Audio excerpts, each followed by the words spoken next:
Hello, everybody. Welcome to Buffer State Sports. This is Rick Hidalgo. Today is the 6th day of February in the year of our Lord 2022. Now, what you see in front of you is only the latest in the atrocities that happen in this thing we call the National Football League. When you have a former coach admitting to the refusal to throw games, that's pretty severe. I think we would be disingenuous to think that it doesn't happen. When you have a scheme like that of gambling that's set up so beautifully for you, even with those out there who would call it unethical to throw a game, such as Pete Rose did back in his days, I think that it's becoming pretty obvious that this is not a one and done kind of thing. To keep somebody like Pete Rose out of the Hall of Fame of baseball because of the fact that he did something that's common to sports, just because he was caught doing it, is hypocritical. It's disingenuous. It's just not right. Look, we know that sports is not ethical. It's riddled with issues. We have, 600 million laws in the United States, statutory laws. Do you think we need every one of those in order to be able to live with one another and love one another and to protect one another? I would say we need very little of that. Yet we build this system that tries to regulate morality. When you have immoral people controlling a system, you have a problem. It's going to be disingenuous. It's going to be evil. It's going to be wrong. And here we have a situation where a head football coach for a team, which, by the way, I follow that team, is saying that he was asked to throw games, and because he refused to throw games, that he was asked to go. Now, here's the thing. Do I believe him that he was asked to throw games? Well, sure. There's probably not a team out there, apart from every year that upper echelon of teams that have spent their way into the Super Bowl, that probably, purposely tweak this or tweak that, or we'll never know. We'll never know. But at the same time, why wait till after you're fired to talk about this? What could it really do? What justice will it have to talk about it now? Why not be the righteous man that you say you are, and when you're asked to throw a game, go out to the media and say, Mr. Ross asked me to throw a game, and I said no. And we don't throw games here in Miami. And I think he honestly probably was asked to throw games, and honestly, I believe that he did not throw them. I mean, look, the Dolphins have been much better under our former head coach than we have been in a long, long time. This man took a team and really overachieved. He really did. I mean, 10-6, 9-8 in the last two seasons. I think that's overachieving for what we have. And, yes, I'm a Dolphin fan, but I'm not going to lie about it. Every team can say there's a handful of games that either team could have won. A team with 5 wins could have been an 8-win team. very easily. A team with 10 wins could have been a 7-win team very easily. So it's just the way the NFL is.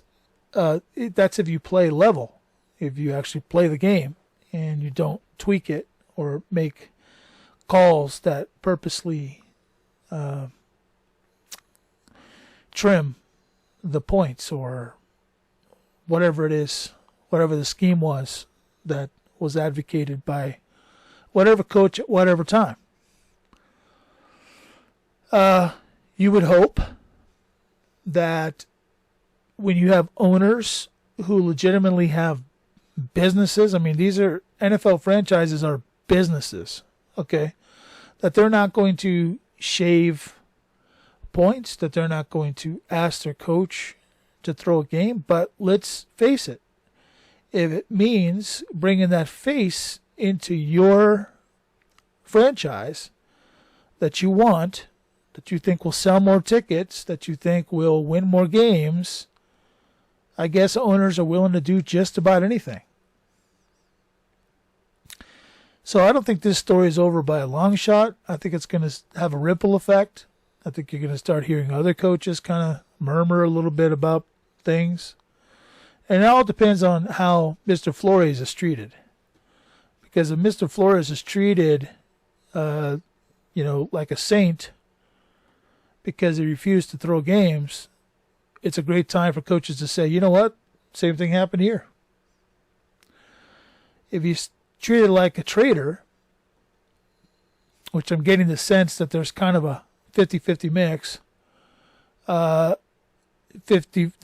traitor, he's being viewed as a traitor within the team circles, but he's being viewed as a whistleblower, if you will, outside of team circles in the public. So this is troubling, but we have more trouble than this. This is not even really important in the scheme of the real trouble. Because as you know, Brian Flores, he sued the Miami Dolphins, the New York Giants, and there was another team, Denver Broncos. And it was because of disingenuousness on this thing that they call the Rooney Rule. Now, I want to really get into the Rooney Rule because here, again, I just talked about the fact that in the United States of America, we have this thing called statutory law. And statutory law is written law. It's not what God gave us. God gave us simple law. Don't kill each other. Don't steal each other's stuff, right? Love one another. Love your neighbor like yourself. Very simple stuff. But when you start to build a code, let's call it a moral code, let's call it a commercial code, call it whatever you want to, okay? But when you start to try to legislate that and actually enforce it from a regulatory aspect, it takes genuine people to enforce it. And if it is true that the head coaches want the Rooney Rule, if it is true that head coaches are behind, not head coaches, owners are behind the Rooney Rule, then, I don't see what the big deal is. But this goes a lot deeper than what we're seeing on the surface. The Rooney Rule is actually racist. I mean, like, literally telling somebody that you have to interview a number of minorities, whatever that is, right? You say minority. Well, what if the minority of white people in America are Irish? Is it okay to interview an Irish white person under that Rooney Rule? No, because they're white, right? Okay, so let's say that the 90% of African American people are actually South American, not African American.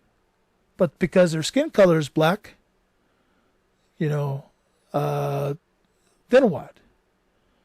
I mean, so where do you draw the line on minority, first of all? So there's a lot of issues, and secondly, remind me again, is the NFL separate business franchises, or are they all these NFL teams, do they all come up underneath the NFL's heavy iron hand? Which, I mean, in a sense they do, because in order to stay in the NFL, they have to agree to certain things. There's collective bargaining agreements, and there's all these rules of the game, and there's inside rules that you and I will never know about, that they've bargained with each other. But here's the bottom line. Okay, let's look at this Rooney Rule. And supposedly it's more opportunities for diverse candidates to be considered for head coaching and front office management positions. Right? This is an upgrade to the Rooney Rule that was made on December 12th, 2018. It was announced. So here's the enhancements to strengthen the Rooney Rule. This is what it includes. Number one, clubs must interview at least one diverse candidate from the Career Development Advisory Panel list, or a diverse candidate not currently employed by the club. Okay, so if you're an NFL franchise and you've got a white head coach, but you have a black assistant coach,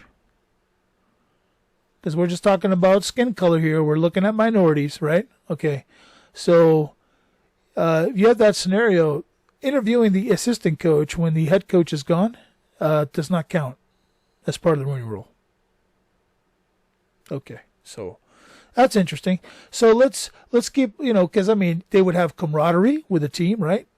It would make sense, wouldn't it? Make sense, business sense for somebody who's already there, who's already been in with the core of the team, would be able to actually impact the team and maybe bring it to a level that the former head coach couldn't bring them to.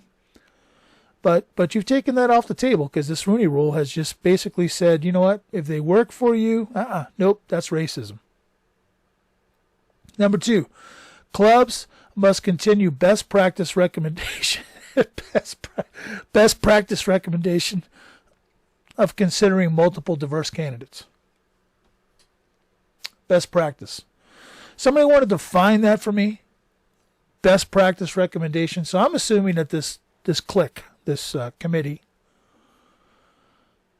has defined best practice recommendation, and that upon the definition of best practice recommendation, they've got to interview these diverse candidates, check it off their list. Oh, 1, 2, bam, done. Okay, now we can get whoever we want.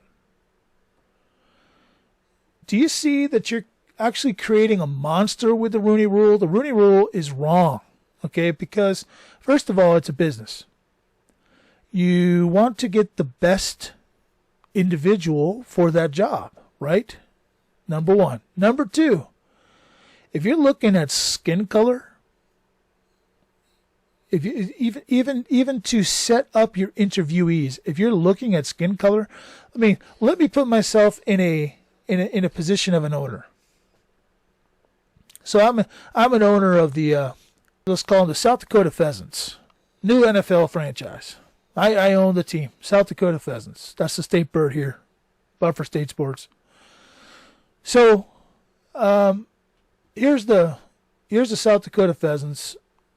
We're gonna put 10 guys on a list of who we want to interview. And we've got to really, because of the Rooney Rule, we've got to be careful. We got to make sure a certain number of those people we interview are a certain skin color, or at least considered part of that list. Maybe they're from the Far East, or maybe from the Middle East. Are those also minorities. Maybe this is a football guy from Hawaii. Maybe he's Polynesian, right? So maybe the guy's another. Better yet, maybe it's a lady. Anyway, don't get me started. So all these diversity, minority things, you know what? It doesn't make any sense. I want the best guy. If I'm looking right now out there at who's available, if Brian Flores isn't on your top 10 list, you have a problem, first of all. Your problem is you haven't been able to diagnose what a good coach is.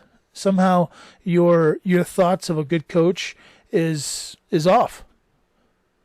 If Brian Flores isn't in your top 10 right now, you're needing somebody. He should be there. There is not another guy who would replace Brian Flores in the top 10. And I'm not going to write the list based on the Rooney Rule because I may leave somebody out that I think is a great coach. I mean, let's imagine that the 10 best coaches are black skin color. Oh, well, you satisfied the Rooney Rule, right? But now, as far as diversity goes, is that diverse? Let's look at the third one. Clubs must maintain complete records and furnish to the league upon commissioner's request. Oh, okay. So I'm going to create a record. I'm going to put 10 people. I'm going to interview 10 people. 2 of them are going to be minorities. Okay, let's get who was that guy again? Oh, yeah, put him on there. The other guy. Yeah, okay, put him on there too. Okay, now let's interview them first, get them out of the way, get to the other 8 that we really want. Really? Is that the kind of league that you want?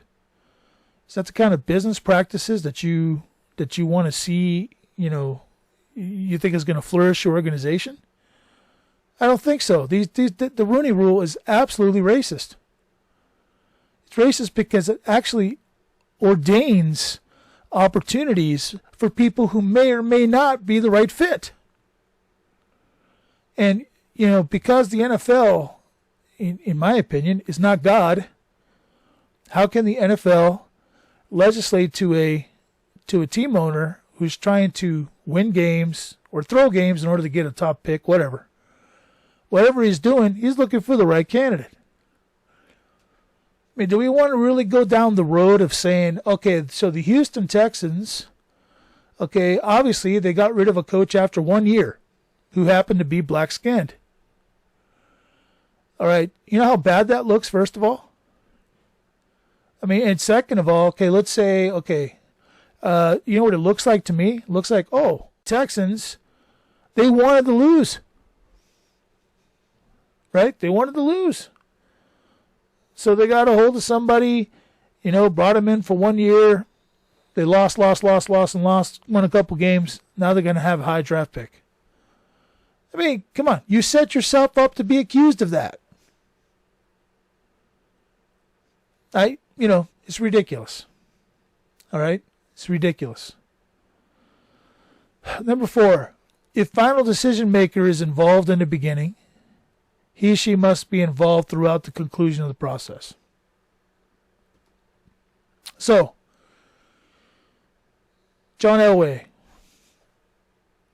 president of football operations for the Broncos, right? Let's say he's the final decision maker. And so now he has to sit there and endure all 10 interviews and make sure he's there for the diversified ones. Right? Or else it's going to look like, oh, you didn't take it serious.